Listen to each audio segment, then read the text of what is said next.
বিপদত পৰিছে এখন ৰেষ্টুৰেণ্টৰ মালিক কিয়নো গ্ৰাহকে নিজক আৰ্মি বুলি পৰিচয় দি অৰ্ডাৰ কৰিছিল খাদ্য তাৰ পিছত প্ৰবঞ্চক গ্ৰাহকে কৰিলে এই কাণ্ড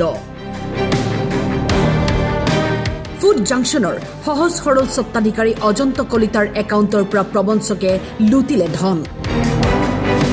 এনেকৈ শুনক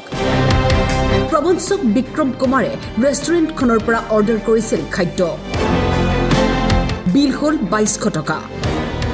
চতুৰ প্ৰবঞ্চকে ফোনপেৰ জৰিয়তে 2200ৰ সলনি 22000 টকা পঠিওৱা বুলি বাকী টকা ঘূৰাই বিচাৰে দোকানীয়ে প্ৰবঞ্চকৰ কথা বিশ্বাস কৰি 2200 টকা ৰাখি 19800 টকা কিউআৰ কোডৰ জৰিয়তে ঘূৰাই পঠায় তাৰ পিছত একাউণ্ট চেক কৰি দোকানীৰ লাগিল হাহাকাৰ যোৱাকালি প্ৰায় আপোনাৰ 6টামান বজাত বিক্ৰম কুমাৰ নামৰ মানুহ এজনে আৰ্মি পৰিচয় দিয়ে তেখেতে মোৰ তাতে অৰ্ডাৰ কৰিছিলে আপোনাৰ ফুড অৰ্ডাৰ কৰিছিলে মানে যেনে আপোনাৰ চিকেন কাৰী চিকেন মছলা এইবিলাক অৰ্ডাৰ কৰিছিলে আপোনাৰ আজি আপোনাৰ 11:30 লাগে বুলি কৈছিলে মোক মই অৰ্ডাৰটো ৰেডি কৰিলোঁ ঘৰতে তেখেতক ফোন কৰিলোঁ মই ছাৰ এনেকৈ আপোনাৰ অৰ্ডাৰটো হৈ গৈছে আপুনি লৈ যাওক তেখেতে মোৰ পৰা নাম্বাৰ খুজিলে কয় আপোনাৰ ফোনপে গুগল পে নাম্বাৰটো দিয়ক মই দি দিলোঁ দিয়াওঁতে তেখেতে মোক এটা আপোনাৰ ফ্ৰড কৰি কিনে আপোনাৰ 1 টকা মানে ক্ৰেডিট হোৱা বুলি কৰি মেছেজ দি দিলে মই আপোনাৰ চোৱা নাই মেছেজটো মানে ছাকচেছ হৈছে নে নাই নহওঁতে এতিয়া মই ক'লোঁ তেখেতে সুধিছে মোক মানে আপোনাৰ পইচাটো কিমান দিব লাগিব মই কৈছোঁ আপোনাৰ 2200 টকা হৈছে আপোনাৰ 2200 টকা দিলে হ'ল তেখেতে 2200 টকাৰ জেগাত 22000 টকা কৰিছে মোক মেছেজ দিছে মানে দিয়াওঁতে মই ভাবিছোঁ মেছেজটো আহিছে মানে পইচাটো সোমাইছে একাউণ্টত সোমোৱাৰ কাৰণে তেখেতে কৈছে 22000 টকা গৈছে আপোনাৰ ভুলতে আপুনি কৰি দিয়ক পইচাটো ৰিটাৰ্ণ কৰি দিয়ক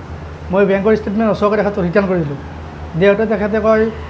আপুনি নহ'লে এটা কাম কৰক এইটো বস্তুটো আহি গৈছে আৰু আপুনি এটা কাম কৰক আপোনাৰ 2200 টকাটো ৰাখি দিয়ক দিয়াৰ পাছত মই তেনেকৈ কৰিলে আপোনাৰ 19800 টকা দি দিলোঁ তেখেতক দিয়াৰ নেক্সট আৰু তেখেতে মেছেজ দিছে এটা 22000 টকা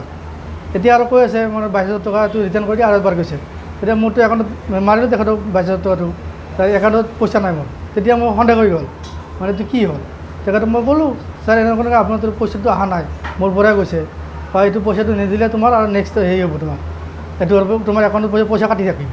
এনেকৈ কয় তেখেতে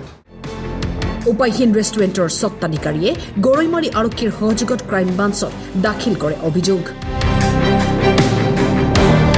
সোণতলীৰ পৰা ৰেজাউল কবিৰৰ ৰিপৰ্ট টাইম 8